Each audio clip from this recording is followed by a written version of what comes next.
Welcome to Higher Hopes, the podcast raising the bar for Australian universities. I'm Ebe Ganon and I am a researcher, a disability advocate and a former professional staff member and student leader working in Australian universities.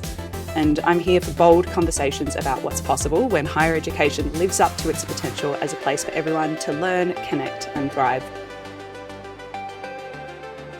Today, we're diving into something that doesn't get nearly enough attention or is often watered down: the power of student collectivism and what it actually takes to build genuine advocacy movements within universities. My guest today is Gemma Lucy Smart, who currently serves as Disabilities Officer for the Council of Australian Postgraduate Associations, or CAPA, and Deputy Disabilities Representative for the Sydney University Postgraduate Representative Organisation, SUPRA, having previously served as Disabilities and HDR Officers for SUPRA. Gemma is a disability advocate and PhD candidate at the University of Sydney, researching the history and philosophy of psychiatry, mental health and consumer movements. A member of the Disability Leadership Institute and Vice President of the Australasian Association for the History, Philosophy and Social Studies of Science, Gemma combines scholarly research with grassroots advocacy for inclusive practices in higher education. This conversation is for anyone who's ever wondered how student advocacy actually works, why some campaigns succeed while others fail, and what it takes to build the kind of student power that can genuinely transform universities. Gemma, welcome to Higher Hopes. Thanks so much for having me, Ebe. So you've worked as both the Disabilities Officer and the HDR Officer at the University of Sydney, plus you represent postgraduate students with disability nationally through CAPA. That puts you right at the intersection of disability advocacy and the postgraduate experience. Can you start by telling us a bit about what drew you to student advocacy and how it works? For sure. So in my undergraduate, I actually studied environmental science, and I have been an environmental activist for as long as I can remember.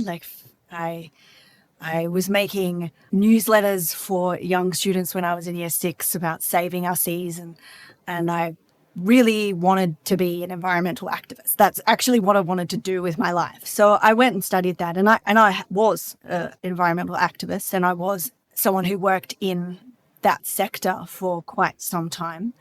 And I was a student politician in undergrad. But I stuck to the issues that were close to my own experience, which was environmental activism and also the women's issues. I did a lot around women's issues, and I was a delegate for the National Union of Students and very involved right throughout the 2000s. And then I burnt out so badly, really badly. And when I decided to do my postgraduate in philosophy and really move towards cognitive science, I didn't have in mind that I would necessarily get involved in activism again, almost the opposite.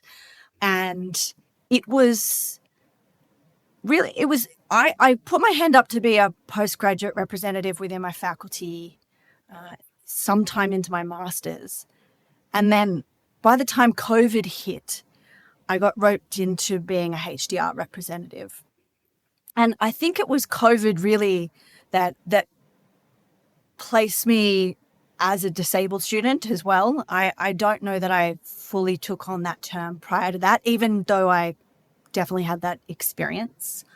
Once I started to hear the stories that students told me and understood the need for there to be strong advocacy from people who had the experience in advocacy needed, and that I could make changes, that's why I went into it. At the time, Super didn't have an active disabilities officer. They didn't have a HDR officer at all. And I was able to go into both of those areas. Yeah, thanks for sharing. I think a lot of us sort of end up in these spaces out of necessity, and a lot of us really struggle to see things that aren't working well or injustices that are happening and kind of stay quiet about it. Yeah. And so we sort of end up dedicating a lot of time and energy to this. And it's something that I think that some staff can find kind of confusing as to why we might get so passionate about these issues and dedicate so much time to this work and staying involved and mobilising other students. So you've been involved in establishing networks and creating spaces for other disabled students to step into advocacy roles. But like I said, we know that student advocacy can be quite demanding and it's usually underpaid or unpaid work. How do you balance supporting, emerging student leaders and yourself without hitting that burnout stage?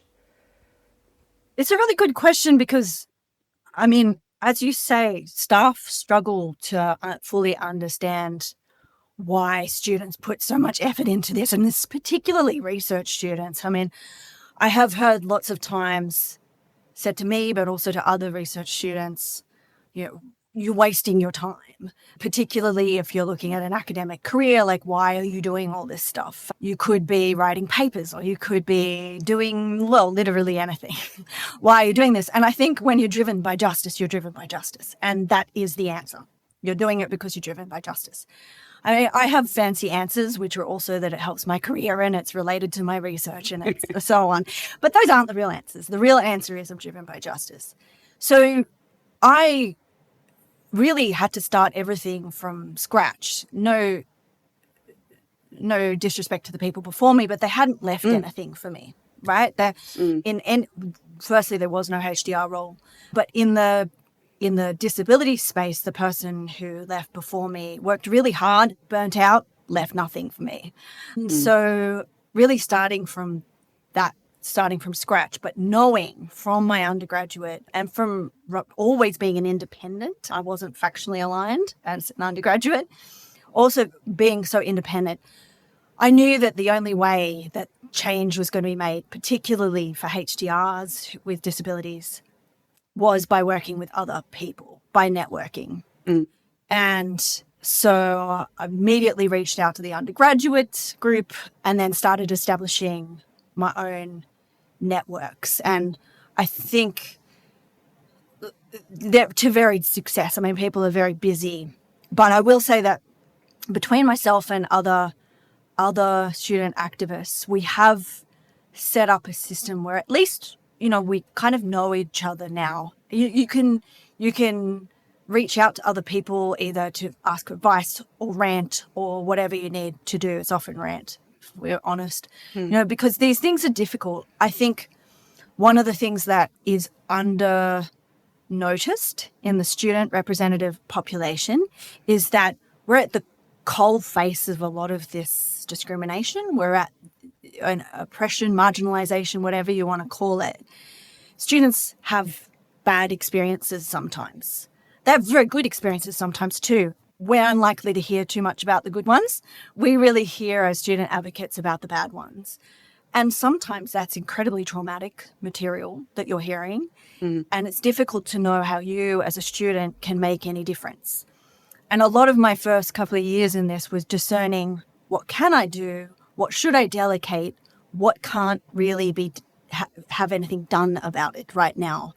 And where do I need to set those boundaries? So a lot of the mentoring, I guess, that I do now is teaching people that, when you go in, you kind of go in gung-ho, like, oh, universities should do this and they should do that. Like, take the tax on part-time scholarships for HDRs, a campaign that I've been running and you support. That campaign, the immediate feeling is universities should do something about this. Actually, universities don't want that tax either. It's a political issue. So you have to know it's a political issue, who to talk to, why nothing's being done about it, etc. Yeah, that's really interesting. And I'm kind of keen to hear a bit more about how you decide when you work within university systems versus when you challenge them directly. One example, you made a complaint to the University Senate about the dissolution of the HDR Equity Network last year. Sometimes taking on institutional power directly can be really helpful and it can be quite progressive on the issue. But there's lots of factors there. Can you talk me through how you kind of approach that? Yes, I at first watched, I think it's really important to watch how are people being effective. And I will say they pick their battles, right? You make friends and then you pick battles. You don't want to be the person who's battling all the time. You actually get ignored if you do that. And it's even if every battle you're fighting is the right one. So, for instance, we have a disability inclusion action plan. We have a steering committee. We all sit on that committee. We have student representatives on that committee. Right from the first time I sat on that committee, and, you know, what I say to students going on it now is that is a room full of people who care about disabled students. So it just is by definition. So those are your friends. Even if they're saying things that aren't perfect, those are your friends. Whereas, you know, when I was on academic board, I didn't assume anyone in that room was my friend. Of course, I wouldn't walk in. It's a big formal meeting in a formal room and very procedural. I wouldn't walk in and just start yelling stuff. But the first time I came in person, the lift wasn't working. I was using a walking stick at the time. The lift wasn't working. I had to walk up 4 flights of stairs or something. And then the doors were not accessible and I fell in and I was late. So it was like a whole thing. And I was wearing a very bright orange shirt that said Disability Inclusion Week. And because it was that week. And then when I got put on the spot to give some feedback about how the week was going. And I said, well, everything was going great until I couldn't get in this room. And the chair of the academic board at the time, bless her, she is a good person, said, oh, yeah, sorry, there are exams this week. And I said, well, my MS doesn't stop for exams. You know, and I knew that was the right thing to say, not make a formal complaint, just a bit tongue-in-cheek, you know. But, you know, like, for instance, complaining to the Senate and stuff. That was more about making a point and putting people on notice about process, that process is important. Did anything change? Not necessarily. But I am now seen as a person who will call people on stuff, right? Like if something needs to be said, I will say it. Yeah. And I feel like my presence in a room sometimes will make things happen, just my presence. I was talking to the National Student Ombudsman day before yesterday, and they were sort of saying the same thing about their organisation, that their very presence leads to positive change. Yeah. Yeah. I think you phrased something really interesting there that I'm not sure is well understood. And I think it's that in a lot of cases, students are very aware that the combative approach in all situations is not necessarily productive or appropriate. In my recent research around student disability collectives, I remember one student remarking to me, who was a leader of a disability collective at their university, and they said, you know, we don't want to be walking in with pitchforks all the time. And I think sometimes in universities, you know, we end up with this us and them dynamic between student advocates and particularly sort of middle level university management, when really our objectives are very similar and often the same. We want students to have a really good experience at university, and we don't want crap systems. Like, we don't want things that aren't working well. But something that can sometimes challenge that dynamic is when we get new student leaders in the space who are learning the ropes. It's the first time they've been in a leadership position, potentially. It's the first time they've been in a room where they have people who are listening to them. And it's the first time that they've been put in a role where they are expected to speak on behalf of other students and to represent views that are broader than their own. How do you think, you know, different parts of the university ecosystem could be supporting student leaders better, and who do you think has a role to play in that? Yeah, there's a tension here. People have to learn, and they have to learn by doing, right?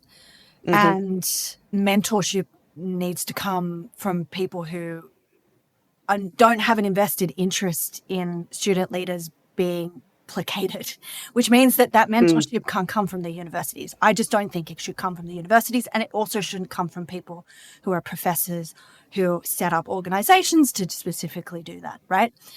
I think it has to be people who've been student leaders, who understand what it is, and so on. The inherent issues with that are many.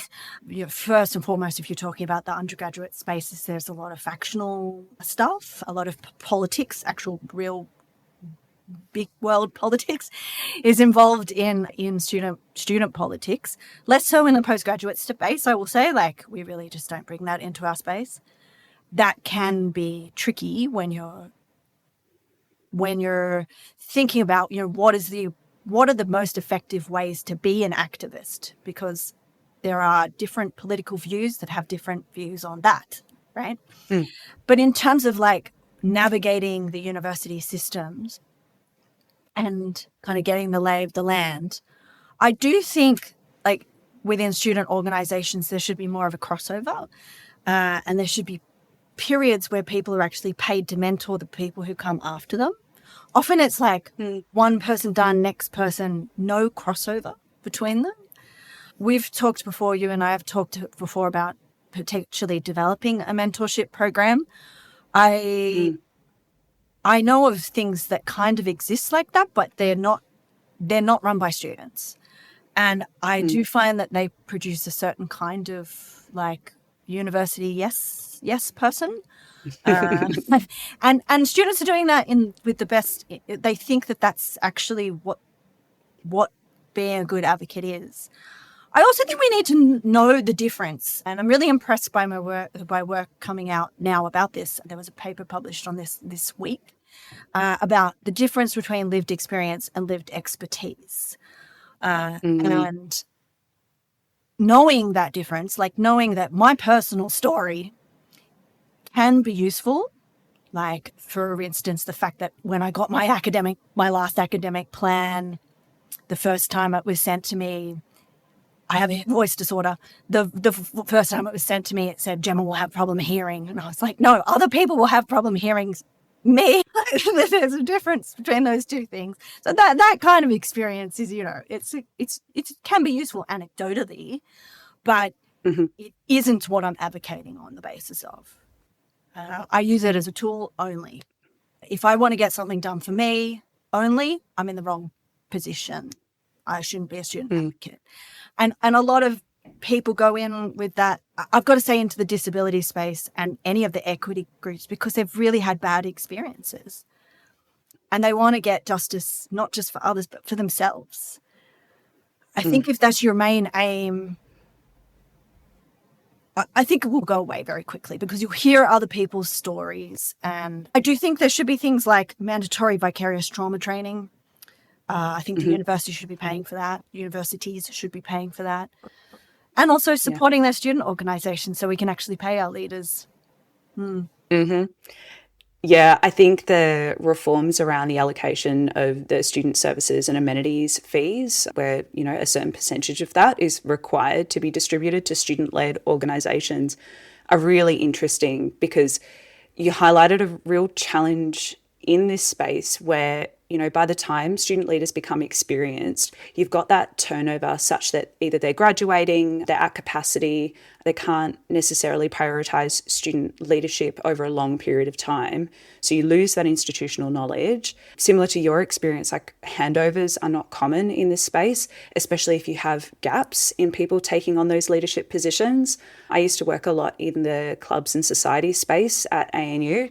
I think it was just before the pandemic, and the number of clubs that we had before the pandemic and after, so many of those cycles of students dropped out. You lost all of these really vibrant communities and all of the institutional knowledge, and it takes a really long time to build those back up. But you're also right in when you say, the second that a university is paying for something, you do get a very particular angle on the way that we're encouraging students to conduct themselves, and perhaps, the increased SAF allocations that will hopefully be landing with student-led organisations across the board, not just, the big, powerful kind of group of 8 university student associations that have typically had the volume and the experience to advocate for that funding allocation.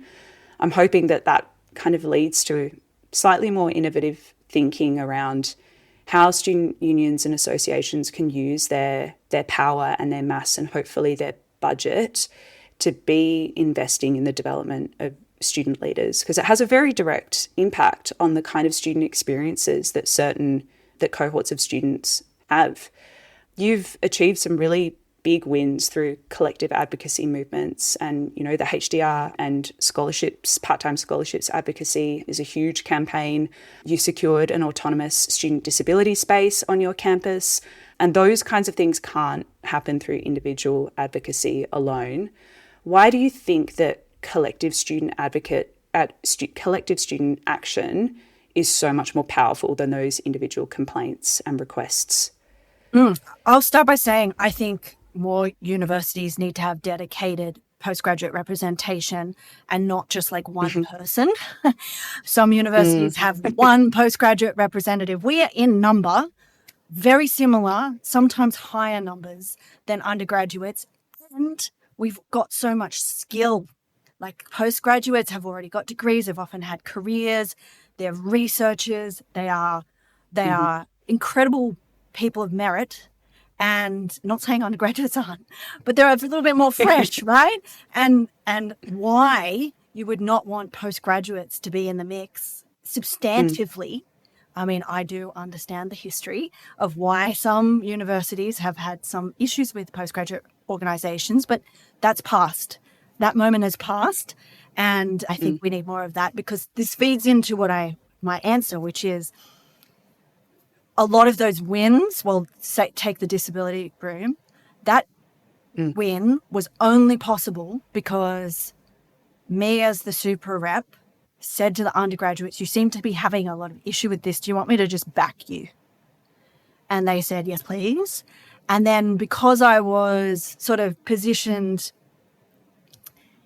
in a context, I just sort of knew which meetings, which boards or meetings, whatever I was on at the time, I just knew who to raise it with and who to say that sentence to and whatever. And actually, the undergraduate organisation submitted an application for funding for that room at the same time as the postgraduate did, just to kind of show that we both agreed. And the undergraduate organisation made some sort of mistake. It was a mistake on their application. So it was only the fact that the postgraduates had also put it in that we were able to get that funding.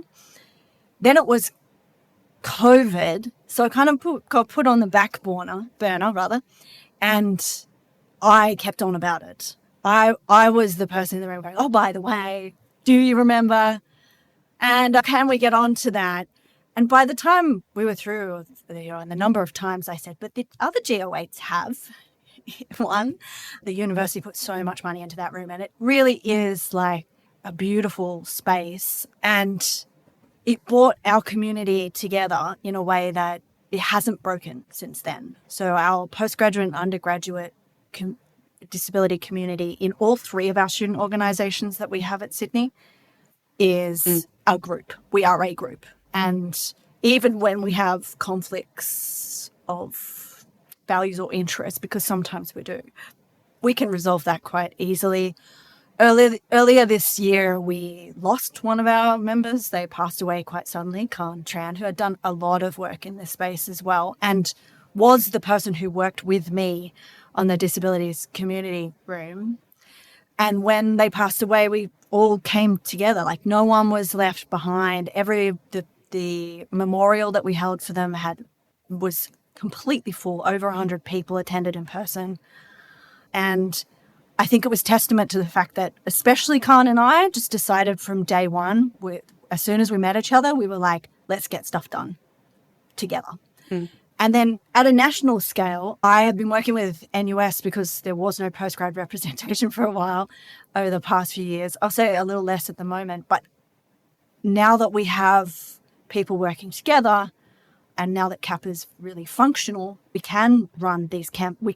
I'm just about to release some stuff to the Productivity Commission about the RTP tax stuff. I can get testimonies from students. I don't know. Our leveraging power is higher. Yeah. Yeah. And also we can talk about when things go bad. And I think that's so super important. Having those places for solidarity is so important, and being able to just connect with other students that get it. And I think that is something that staff-led programs and initiatives just really struggle to provide, just a space where students can come together and I think that the way that the USyd community rallied after Khan's passing was a really powerful example of the sense of community that these groups and collectives of students can promote.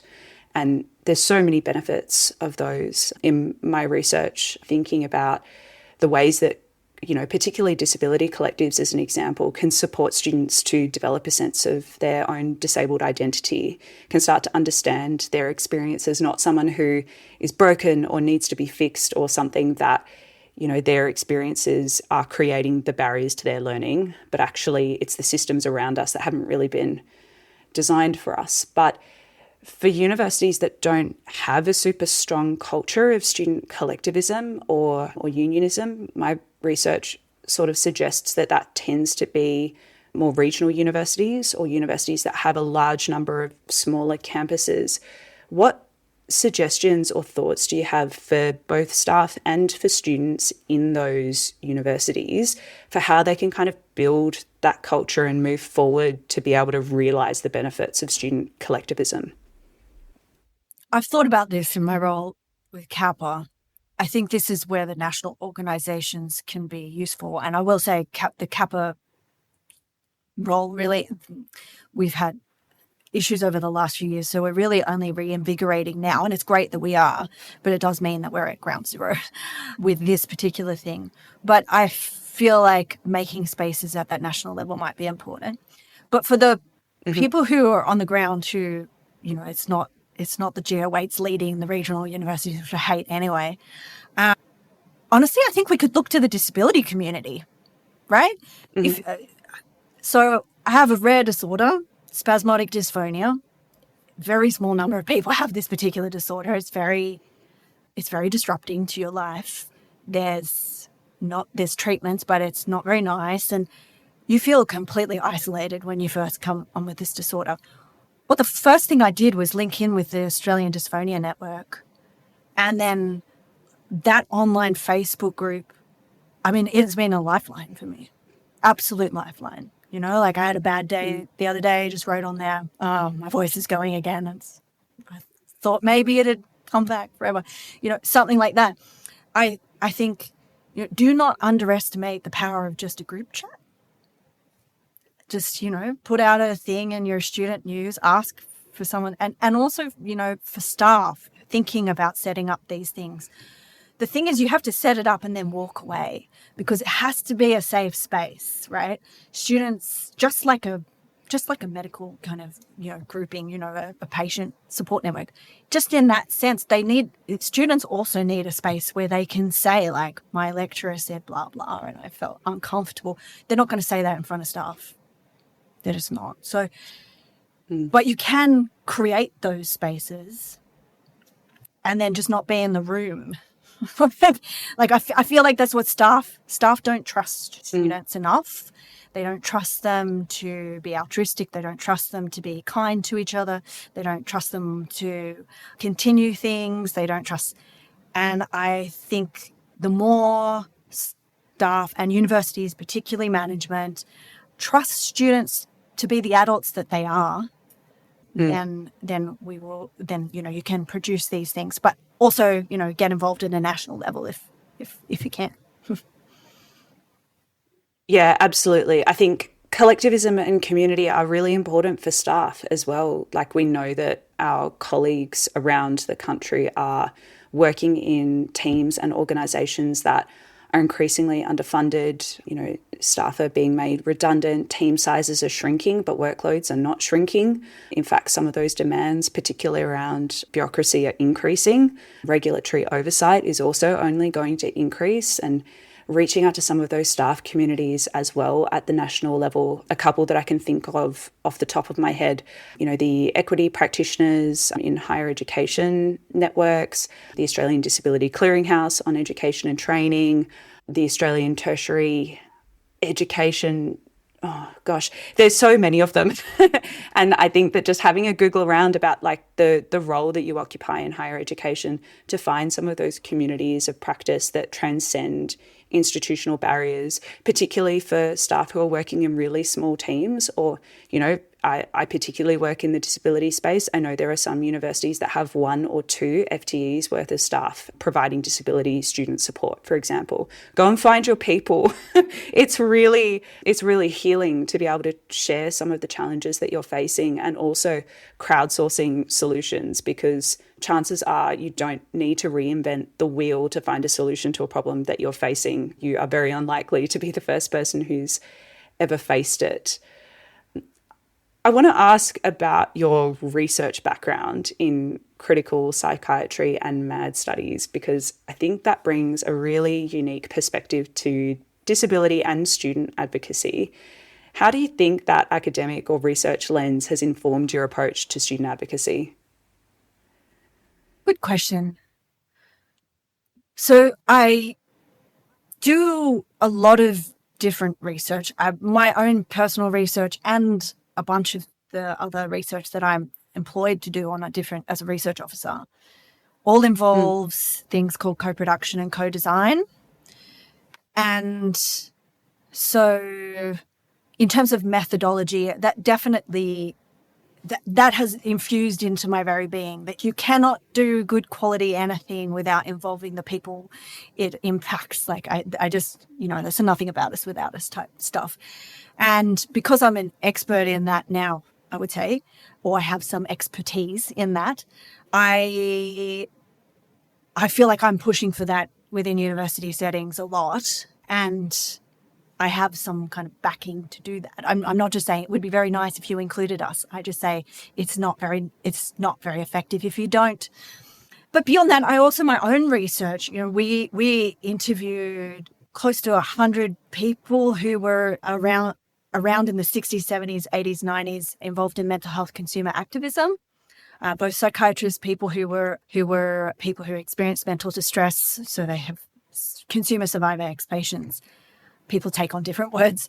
And these are like activists, real,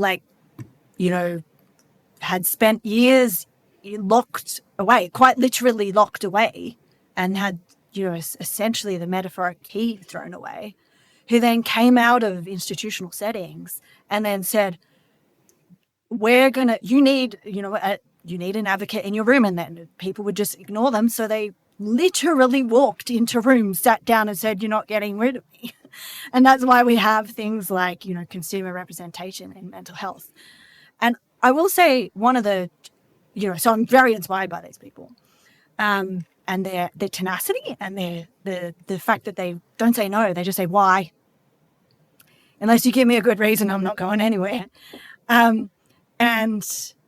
And the forthrightness of them by the time they're in their 80s. I mean, I'm sure they were forthright in the 70s and 80s and so on too, but by the time they're at the end of their life, they don't really pull any punches, I will say, though, that the one thing that has the most challenging for me in that space is that there is a bit of hesitancy within the kind of big feelings, mental distress and consumer survivor ex-patient movements about taking on the word disability. And there is, some negative opinions about the word disability. Not that I share them, not that everyone shares them. It took me a while to get to the point where I am now, which is let it be. Like if that is the way that a person feels, that is the way that a person feels. And so be it. But changing my language depending on what kind of communities I'm sitting in does move around a lot, particularly when I'm in, things like the Disability Leadership Institute, where we're very proud. I mean, I have pride about being disabled. And then to kind of, enter a research interview where someone's saying disability is this disgusting thing, and I don't want people to call me that. But the reason that they don't is so complex. So and they might use outdated language, whatever. I realize fundamentally, and this is like my activism moving forward, I've realized fundamentally that if activists want to be, or advocates want to be effective, they have to speak to more people than the people who speak their own language. And I don't mean in terms of other countries' languages, but I mean more in terms of the linguistic normalities and the morality that we put around language. We have to kind of drop that in order to be effective, even if we still argue for it. There's a tension there. I hope that makes sense. No, definitely. And I think that's really part of what I want to achieve with this podcast project, is to kind of bridge that gap a little bit. You know, we've got student advocates that, you know, speak with a particular language and cadence on one side of things. We've got, you know, practitioners and professional staff over here. We've got researchers and evaluators talking about what works in the evidence base. And then we've got senior leaders and sector leaders, you know, speaking at a very high level, at a strategic level. And we're kind of all talking past each other. And it's, you know, again, at the end of the day, most of us have the same objective. We want vibrant universities in Australia, creating great student experiences, creating a strong research sector, positioning Australia as, you know, a research leader in the world, in sustainable organisations that support people's well-being and create sustainable careers. But I'm interested in what you were talking about, particularly on the disability language side of thing, because it's a conversation we're always having in the disability sector and in the disability community. And I think that most of us in the advocacy space have sort of come around to a nuanced view where, you know, we appreciate that everyone has their own individual language preferences, and to some extent, it's a real waste of energy and a waste of the movement to spend time tone policing other people and the way that they describe each other. And we have that understanding within the disability community. But then at the same time, I hear a lot from universities. You know, I'm working on some professional standards at the moment for university disability practitioners, for example. And in those professional standards, I've interchangeably used in the current draft that I'm working to students with disability and disabled students. And I've had a couple of questions about, you know, oh, shouldn't it be the same? Like, shouldn't you pick it consistently? Which one is better? You know, a lot of universities will default to person-first disability language, so person with disability or person with autism, whereas, you know, in a lot of our spaces in the disability sector, you'll see a stronger preference for identity-first language, so disabled person, disabled student, you know, autistic student, whatever it is. How do you think universities should grapple with that? Do you think there's space for nuance there? Can we trust universities to use nuance safely in that space? Or what do you think about that? I think we have to. I think given you've got, especially student groups, more likely to use identity first language and use it voraciously, I will say. They're the ones that seem to argue for it most strongly. And I say that with a grain of salt. Like, that doesn't mean any individual student, because I have had individual students saying, you're not speaking for me. I'm speaking about student activists in the community that I know, but I'm not speaking for any one particular person. But I think that's what it comes down to. We're not speaking about individuals, we're speaking about groups. So we have to understand that within groups there is diversity. I mean, that's the whole point, isn't it? That there is diversity. And I mean, when people ask me about this, I will say I prefer to be called disabled as opposed to a person with disability. Although if, you know, grammatically it just comes out person with disability, I'm not personally going to be troubled by that. But it's best to ask individuals. And also, like, again, I mostly work with people who are older and they fought for person with disability. They fought so hard for it. So I'm not going to take that away from anybody. At the same time, I'm not going to call someone a person with disability if they've specifically said that they want to be called disabled. I think universities policing students is a very risky thing to do, especially on something that is an open debate. I think there are certain things that we can move away from, and those are used more regularly. You know, like, I think there are much more troublesome words than those ones.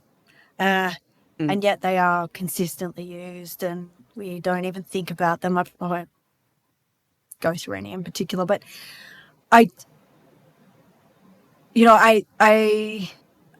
could probably look to our Aboriginal and Torres Strait Islander colleagues on this one. You know, they've been having these debates for a long time about what the appropriate language is. We know that there are differences of opinion within the community. We know that there are a set of words that are acceptable and some that just aren't. Great. Yep. They're always ahead of us, you know? and we can learn a lot. Absolutely. And I think another parallel there is, language is one thing, but discourse is another thing. And I think, in the Aboriginal and Torres Strait Islander community, I notice advocates in that space are much more focused on how are we talking about First Nations communities as opposed to specifically the terminology that we are using. And I think the disability community and disability inclusion work, there's a really good lesson there. We're still asking students, what barriers does your disability create for your learning? And, I think that, the problem with that phrasing is evident, but if it's not, it's not my autism that makes studying a PhD challenging. It's the lack of transparency in the requirements in administrative processes and these unspoken norms that exist in academia that make studying a PhD challenging. Equally, it's not a person's physical or mobility disability that is stopping them from participating in lab work. It's labs that have been designed without accessibility in mind. And so I'm much more interested in the way that we're shifting our language and discourse rather than specifically terminology. And to some extent, I think that conversation about specific terminology, person first, identity first, can be a bit of a distraction. But at the same time, I want to encourage particularly staff to be engaged in those conversations. And if a conversation about language is their way in to learning about, a social model or a human rights model of disability, as opposed to traditional medical or clinical models or pathology models that we've used in the past, then I'm so happy for them to come in through that way. Based on your advocacy work, at USyd, through CAPA, as well as your research, what do you think are the most important ways that the higher education sector needs to change how it thinks about and works with disabled students and with students generally? Number one is to stop making assumptions about disabled students. Just stop it. I was involved a number of years ago in a committee to increase the number of scholarships at Sydney Uni. And it was great that they had me as a student representative, but it was really eye-opening. Some of the conversations being had about, how do we determine merit differences between students when they have the same number of points? Like they've basically on paper, they look the same. Well, one student took longer to finish than the other, so they must have less merit. Every time I heard something like that, it's like, what an assumption. It could have been anything that caused a person to take extra time, and that's nothing to do with their merit. Nothing. Or another one was, if supervisors have students who don't finish on time, then they're not as good as supervisors. I said, or they're taking on more diverse students. So they're actually, in my mind, better. There's a lot of assumption. That's just that's an example at that level. But that's a very high level, non-transparent decision making at universities that involves a lot of assumptions about disabled students. Even I will say professional staff members sometimes do this. And I think you can get into a habit of doing it. When you see enough students, you start assuming, oh, well, there's a person with ADHD myself. The next person with ADHD will be the same as the last person with ADHD. Not true. It's such a diverse group, And that disorder is just a heuristic anyway. It's just a quick way to explain something that's way more complex, right? So that's number one. Just right across the university sector, just don't assume that someone with severe disabilities doesn't want to go to university and then exclude them from all your statistics. Just don't do that. The second would be involve disabled students. I'm obviously a bit biased there being into co-production and co-design and student advocacy. But the more that disabled students specifically are involved, I think the better. I've really enjoyed being involved in our big assessment changes at Sydney Uni, moving towards universal design for learning. And I will say, at first there's a little bit of hesitation from middle management about getting disabled students involved. We're the biggest champions of this ever. We're the people in the room going, we want this. We want you to communicate with the rest of the university about why this is good. They just kind of expected us to be, I don't know, combative, where this was the one time we were like, no, not at all. The opposite. We just want it rolled out well. Yeah, so getting students involved and look, dealing with student complaints better. But I think that item, the introduction of the student ombudsman, the national student ombudsman, is a really big, like a significant development there. Some of the worst stories I hear are essentially, I had something happen, something should have been done about it. And, you look at it and objectively, something should have been done about it. And instead of that, the complaint went on and the student ended up dropping out. It's just such a common story in the disability community. And it would be so easily handled were the complaints handled properly. But I do think universities are aware of that and starting to get a little bit better. Yeah.